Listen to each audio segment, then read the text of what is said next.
dire qu'une fonction elle est impaire, d'accord, toujours j'ai les deux conditions qui doivent être vérifiées pour dire ceci, d'accord. Donc on a pour tout x appartenant à df, le moins x doit appartenir à df, autrement je dois avoir la symétrie, d'accord, par rapport à 0. Et aussi la deuxième condition qui est pour tout x appartenant à df, le f de moins x est égal à moins f de x, d'accord. Donc je dirais cette condition elle est commune entre les deux. Donc ceci pour dire qu'elle est impaire. Autre remarque, c'est que si la fonction elle est paire, on peut déduire qu'elle est symétrique par rapport à l'axe des ordonnées. D'accord. Et s'il est impair, qu'elle est symétrique par rapport à l'origine. Ça va vous aider au niveau d'exercice. Si vous demande juste, si vous demande en premier cas est-ce qu'elle est paire ou bien impaire, et après d'autres questions, ils vont vous demander de donner la courbe. Donc vous avez les informations juste sur un certain intervalle. Donc il vous reste déduire l'autre. L'autre ça va être déduit à partir du fait est-ce qu'elle est paire ou bien impaire. Voilà. Et si j'ai pas trouvé, si le f de moins x n'est pas le f de x et ni le moins f de x, ça veut dire qu'elle n'est ni paire ni impaire. Et voilà, donc vous pouvez rien déduire d'autre. Bien, alors là j'ai une application à faire. Je vais la mettre à côté de moi. Donc on a le f1 de x est égal. f1 de x est égal à x au carré moins 2 valeur absolue de x plus 3. Ça c'est pas un polynôme bien évidemment. Pourquoi? Parce que j'ai la valeur absolue. Pour un polynôme, on ne doit pas avoir la valeur absolue, on ne doit pas avoir la racine aussi. Alors pour le f1 de x,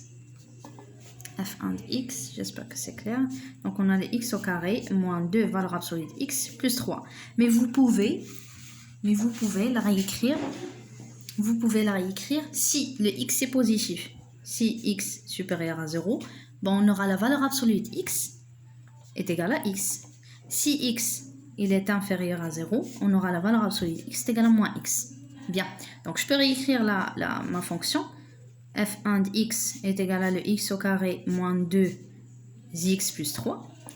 Et f1 de x toujours, c'est la même fonction, mais là, c'est pour tout x supérieur à 0. Là, c'est pour tout x inférieur à 0. On aura le x au carré moins, et moins, ça serait plus 2x plus 3.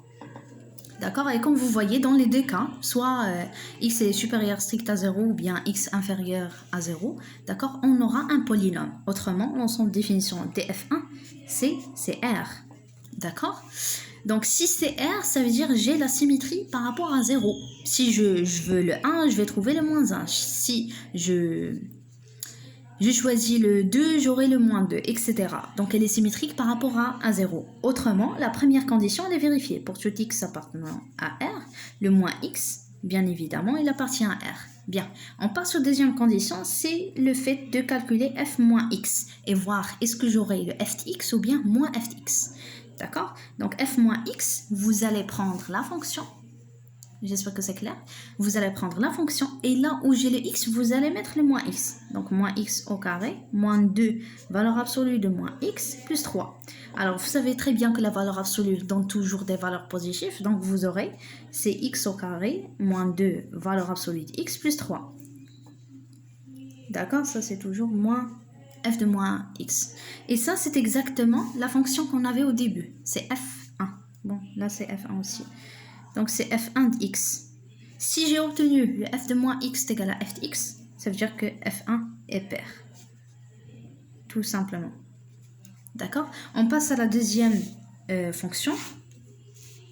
On a... Bon, je vais la copier.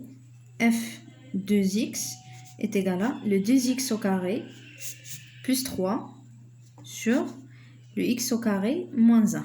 Bien. Alors, c'est ce qu'on a comme fonction.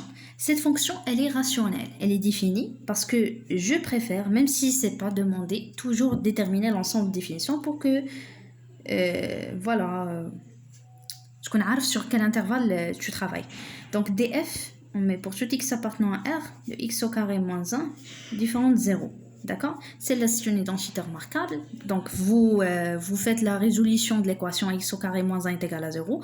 Vous aurez que x soit il est égal à 1, soit il est égal à moins 1. Autrement, on aura le x appartenant à R tel que le x est différent à 1 et le x est différent à moins 1. Là, j'ai mis le et, non pas le ou. D'accord. Parce que si j'ai mis le ou, ça veut dire l'un des deux est suffisant. Mais là, je ne dois pas avoir les deux cas. Parce que si j'ai moins 1 au carré, ça serait 1. 1 moins 1, c'est 0.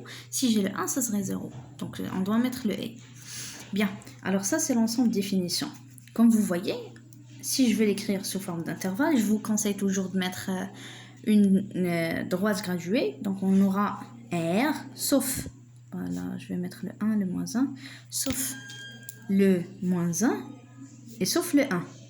À part ça, on a tout l'intervalle. Donc si on veut le réécrire, on aura, je vais descendre, f est égal à moins l'infini, moins 1, union, moins 1, 1, union, le 1, jusqu'à plus l'infini. Regardez, là j'ai pas le 1, là aussi j'ai pas le 1, tant mieux. Donc si j'ai le 2, là aussi, si j'ai le 2, là j'aurai le moins 2, d'accord? Si j'ai le 3, là j'aurai le moins 3. Donc là j'ai la symétrie. Autrement, pour tout x, donc là c'est df2, df2, df2. Pour tout x appartenant à df2, on aura le moins x aussi appartient à df2.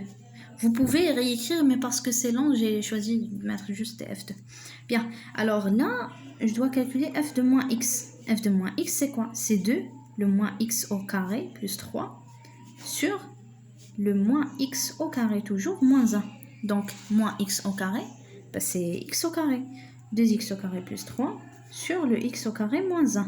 Et ça, c'est exactement la fonction qu'on avait, f de x. Donc, f2, elle est aussi paire. D'accord? f2 est paire aussi. Bien, on passe à la troisième fonction. Désolée si je fais ça rapidement, parce que c'est facile quand même à faire. C'est pas grand chose. Alors on a les x3 moins 3x. D'accord? x3 moins 3x. Donc l'ensemble de définition là, R. Si vous voulez, vous mettez la justification car f3 est une fonction polynôme. Polynôme est toujours défini sur R. Donc, je calcule mon f. Donc, puisque c'est R, alors j'ai la première condition à aller vérifier. Pour tout x appartenant à R, le moins x appartient à R. D'accord? Donc, si je mets le f de moins x, j'aurai moins x à la puissance 3, moins 3, moins x. Vous remplacez là, rien que. Donc là, puisque la puissance elle est impaire, donc j'aurai toujours moins x à la puissance 3. Moins, ça serait plus 3x. J'essaye de factoriser avec un moins parce que maintenant je remarque, est-ce que c'est f de x?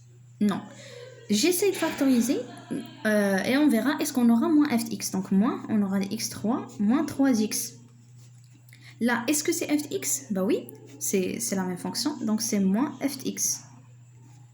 Autrement, là vous devez mettre le f3, je ne suis pas habituée à le faire. Donc f3 est impair. Bien.